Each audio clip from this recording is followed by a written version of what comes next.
It's the radio guy, Mike Prince, and welcome, my friend, comrade, mentor, Coach Van Pettaway. Long time no hear, Coach. Well, yeah, it's been a while, but we're patient. We're like Joe. We're patient. Yes, sir. Patient like Joe, and it's a good thing we were patient because if we had got together earlier, man, I would have had some long, sad news.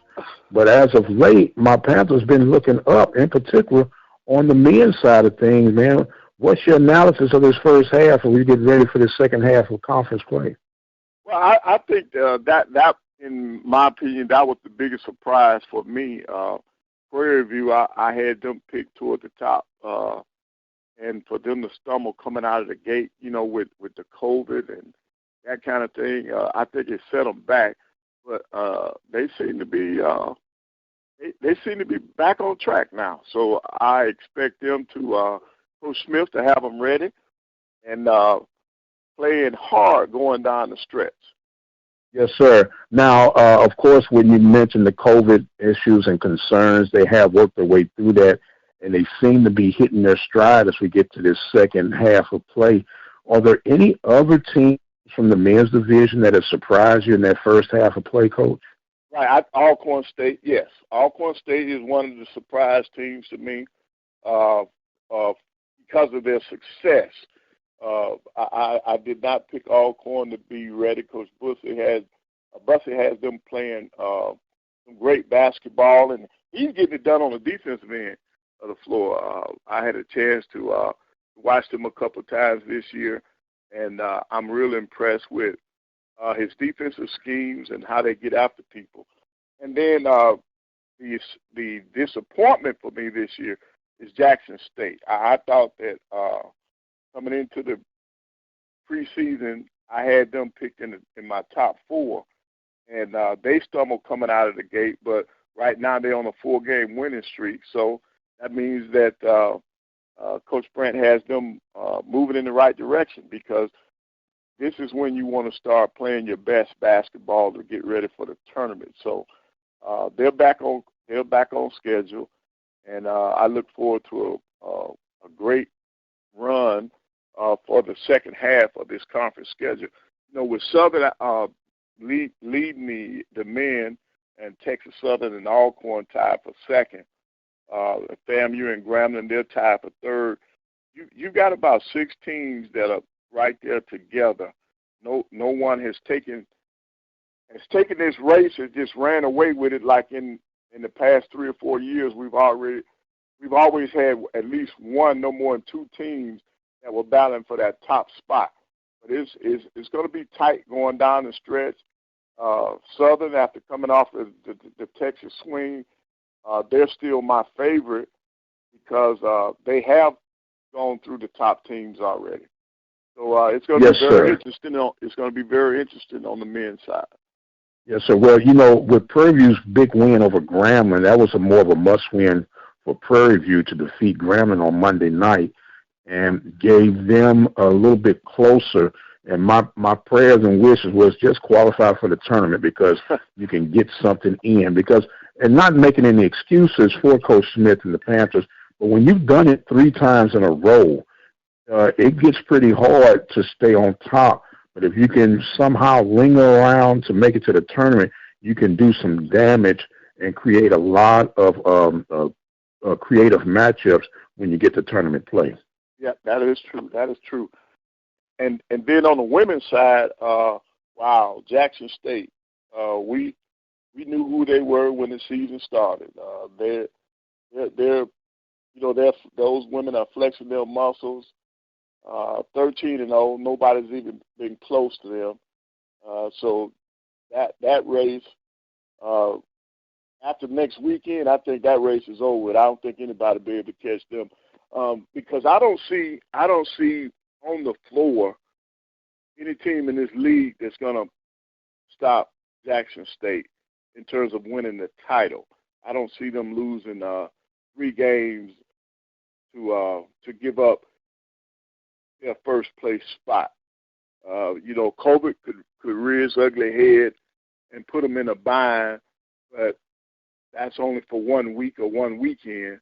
And I think that they got enough in their stable that I think they can withstand any kind of charge from any of the other people. And I think with them in first place, Alabama State is playing well. I had them in my top 4.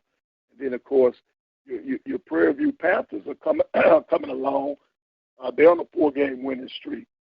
And Alabama A&M has won 2 in a row. Texas Southern has won 2 in a row. So it's picking up on the women's side. It's picking up. Yes, sir. Are there any surprises coming to you from the women's side on the first half of play? Well, for me, it's just a disappointment. I thought Bethune-Cookman would be playing better than what they are. But coming into the season, I had Jackson State, Alabama State, Texas Southern, and Southern as my top team. So I don't have any big surprises. Okay, and I'm extremely happy for the way the Panthers have picked it up in regards of Coach Sandy Pugh's faith, if you would, because of the fact this is year number 4, and you've had, let's say, subpar success, but now you're kind of striding with a Sandy Pugh run team, and they're looking like that they're going to be a serious race to contend with as we get down the stretch. Right, they are. They're playing well. And you got a bunch of teams stacked up there. Alabama State is 9-4, and then you got PV, A&M Southern, and Texas Southern. They're all 8-5. So there's going to be a big battle. Excuse me. There's going to be a big battle down the stretch for positioning, for seeding in this tournament. So 2nd through 4. That's going to be a big battle. These teams are so close together. Everybody's bunched up. So it's going to be a big battle down the stretch. And I look forward to it. It's an exciting time for Swac basketball, both on the men and women's side. Yes, sir. And, Coach, we understand that you got a renewed role with your beloved Bulldogs. You want to share with the listeners what you're doing these days for Bulldog basketball? Well, for the last 3 or 4 years, I've been doing the live stream.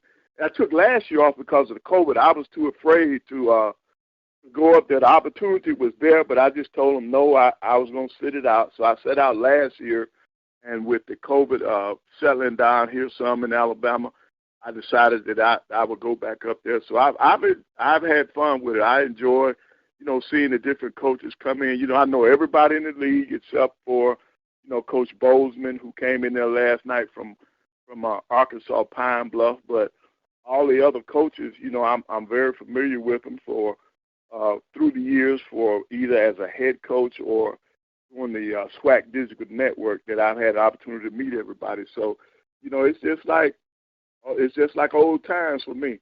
And then it's like riding a bicycle, huh, Coach? Yes, it is. And I get a chance to see and be around a game that I love. So it's been exciting for me. Well, very good, Coach. And we're looking forward to hearing you doing some more play-by-play and live, exciting action in the very near future. And we're going to look to picking up our basketball conversations once again, my friend. Yeah, well, that's fine. I'm looking forward to it, and it's always a pleasure to hear your voice and to converse with you. So I look forward to us finishing out this basketball season, and I'm looking forward to that SWAC tournament. Yes, sir. Yes, sir. Exciting SWAC tournament, and if everything works out the same, they'll be able to listen to it live and living color right here at the Open Mic Broadcast Network, sir. Yep, and I'm anxious and happy to be a part of it. Yes, sir. Well, Coach, you got any closing thoughts for us, sir, as we wrap this segment up? I just think that for our SWAC fans, they better, lace up their shoes and pull them tight, because it's going to be a tight race on both the men and women's side, because seeding is very important. And I know on the women's side, everybody wants that number 2 seed so they can get away from those Jackson State Tigers, so that they don't have to see them until the championship game. And in the championship game, anything can happen. So there's some great basketball to be played, still to be played, and I look forward to it. And I think it's going to be an exciting time. Yes, sir. It's going to be a very exciting time. And although we're getting a little better grip on this COVID thing, I want you to be careful out there, my friend, and everyone that's listening, be careful. Don't get relaxed. Don't put your guards down. We're still in a pandemic, and guard and govern yourselves accordingly. Coach, I agree with you. Let's be safe, and God bless. Sir, it is always a joy and a pleasure to get with you, and we thank you for joining in with us, and we thank those who joined in on the Brazos Valley Schools Credit Union Hotline on today.